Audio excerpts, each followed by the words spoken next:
سیلاب کے پانی کی طرح ہے، جس تیزی سے آتا ہے اسی تیزی سے چلا جاتا ہے، اس لیے کہ حرام میں برکت نہیں ہے۔ اور پھر برکت کا یہ مطلب ہے کہ تھوڑی سی چیز بہت زیادہ ہو جائے۔ اب اللہ نے اسے کیسے ہمارے خود رسول صلی اللہ علیہ وسلم نے بتایا،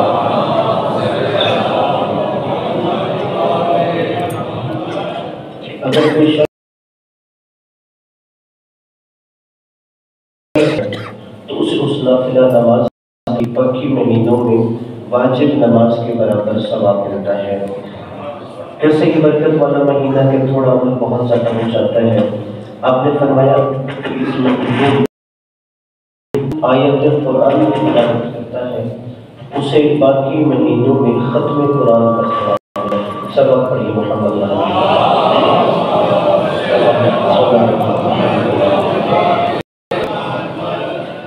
اور اسی طرح اگر کوئی اس مہینے میں ایک درہم راہ خدا میں خرچ کرتا ہے تو آپ نے فرمایا انسان قیامت کے دن دیکھے گا وہ بہت پہاڑ کے برابر ہو گیا ہے۔ یعنی ہمارا تھوڑا سا عمل بھی بہت زیادہ ہو جاتا ہے۔ افطار کرتا ہے تو اسے یہ غلام آزاد کرنے کا ثواب ملتا ہے اور اس کے گناہ بخش دیے جاتے ہیں۔ تو کچھ صحابہ جو نادان تھے، مفلس تھے، وہ کھڑے ہو کے کہتے ہیں یا رسول اللہ، اس کا مطلب ہے کہ جو ہم صاحب ثروت نہیں ہیں ہم تو یہ ثواب حاصل نہیں کر سکتے۔ فرمایا آپ ایک منی سے بھی اگر کسی کا روزہ افطار تو تم یہ ثواب حاصل کر سکتے ہو، یا آدھی کھجور سے بھی آپ نے فرمایا کسی کا روزہ افطار کرواؤ تو تم یہ ثواب حاصل کر سکتے ہو۔ سبق پڑھی محمد۔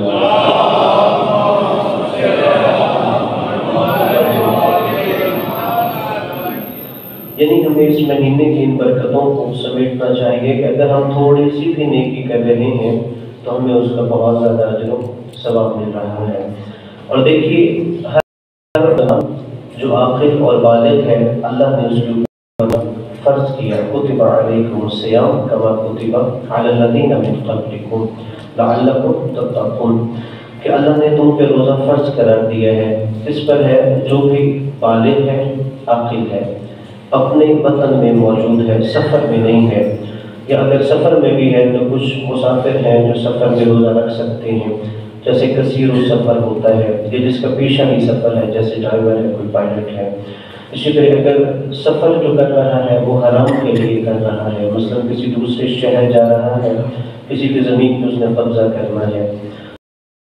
تو اولاد کے علاوہ کچھ امور ہیں کہ جس میں سفر میں روزہ ہوتا ہے، لیکن عام حالات میں اگر ان شرائط پر نہ وہ پورا اتر رہا ہو تو مسافر پر روزہ واجب نہیں۔ بیمار ہوتا ہے اس بیمار پر بھی روزہ واجب نہیں ہوتا۔ اور پھر مختلف اس کی بھی کیفیتیں ہیں۔ ایک انسان ہے جو دائمی مرض میں مبتلا ہے، جیسے کوئی گردوں کا مریض ہے یا شوگر کا مریض ہے جسے ڈاکٹر نے منع کیا ہے، یا وہ لوگ کہ جو بڑھاپے کی وجہ سے روزہ نہیں رکھ سکتے،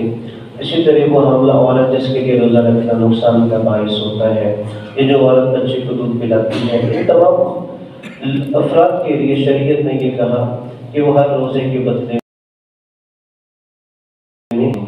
یعنی 750 گرام جو بھی غذا کھائی جاتی ہے آپ کے علاقے میں وہ آپ کسی ضرورت مند کو دیں گے۔ آپ 750 گرام مثلا گندم یا چاول بھی دے سکتے ہیں یا اس کی قیمت بھی ضرورت مند کو ادا کر سکتے ہیں۔ اور پھر اگر ہم روزے کے حوالے سے دیکھیں تو روزے کے انسان کے لیے فوائد ظاہر ہوتے ہیں۔ سب سے پہلے جو قرآن نے کہا لعلکم تتقون، کہ اللہ نے اس لیے تم پہ روزہ فرض قرار دیا کہ تم متقی بن جاؤ۔ پہلا مقصد ہے کہ ہمارے اندر تقوی پیدا ہو، خوف خدا پیدا ہو، روزہ کا پہلا مقصد۔ اور پھر جناب فاطمہ سلام اللہ علیہا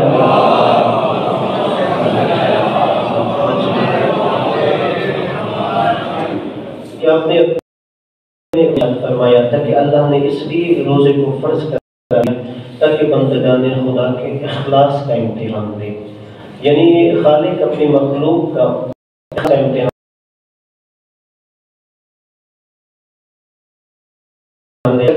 حدیث قدسی میں جملے ہیں کہ اللہ تبارک و تعالیٰ فرماتا ہے الصوم لی وانا اجزی بہ، کہ یہ روزہ خالصتاً میرے لیے ہوتا ہے۔ جب یہ عمل خالصتاً میرے لیے ہے تو اس کا اجر اور صلہ، تو اس لیے انسان کو یہ عبادت نہیں چھوڑنی چاہیے۔ اور پھر اگر انسان اس سے ہٹ کے دیکھے تو اطباء بھی یہ کہتے ہیں روزہ انسان کے لیے مضر نہیں ہے، کہ جو یہ کام صحت مند ہے، کہ اگر وہ دیکھے تو یہ روزہ اس کے لیے صحت کے لیے بہتر ہوتا ہے۔ مثلا سارا سال ہمارے جسم کے جو آرگنز ہیں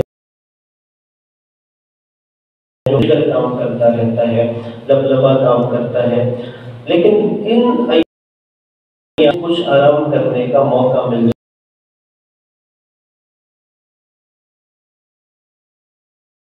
جاتا ہے۔ اور اسی طرح روزے کے اگر طبی حوالے سے ایک فائدہ عرض کروں، 2016 میں جب ایک سائنس پرائز ملا تھا، اور اسے کس بات پہ ملا تھا کہ اس نے کینسر کا ایک علاج دریافت کیا تھا، اور اس کا نام،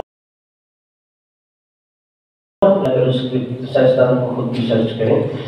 کہ اس نے، وہ پروفیسر تھا یونیورسٹی آف ٹیکنالوجی ٹوکیو میں، اس نے کینسر کا علاج دریافت کر لیا۔ کوئی دوائی نہیں ہے کہ آپ یہ میڈیسن، اس نے کہا کہ صرف یہ ہے کہ اگر جسے کینسر ہوتا ہے وہ 20 سے 27 دن تک فاقہ کرے، جسے ہم فاسٹنگ کہتے ہیں، کہ وہ 20 سے 27 دن تک فاسٹنگ کرے، اور اس میں 12 سے 16 گھنٹے تک وہ کچھ نہ کھائے۔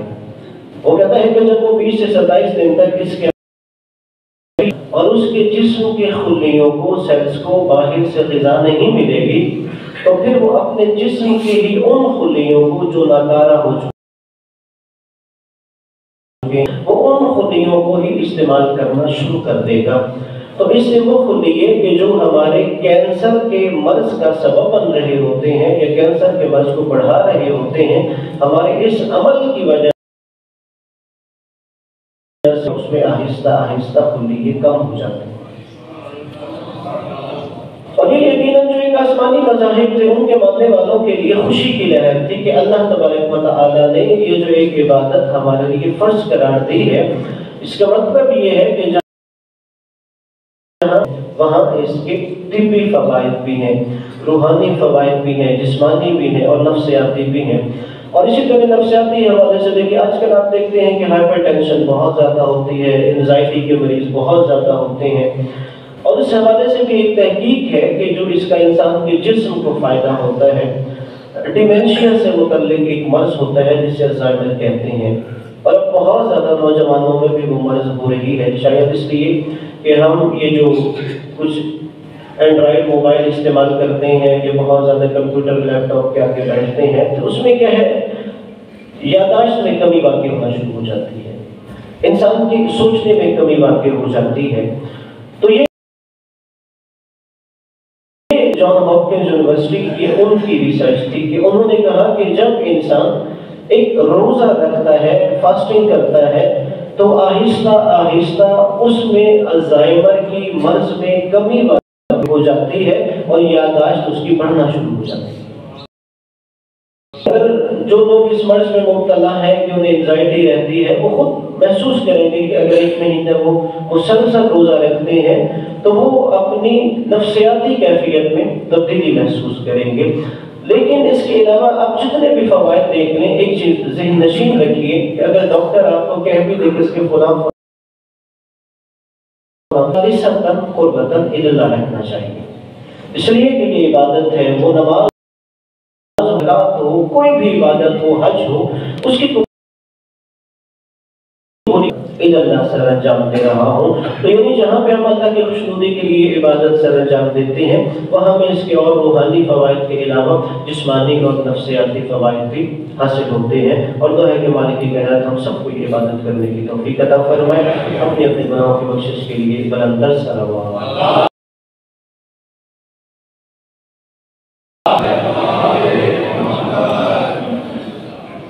اور پھر رمضان المبارک کے حوالے سے رسول اللہ صلی اللہ علیہ وآلہ وسلم کی ایک حدیث ہے،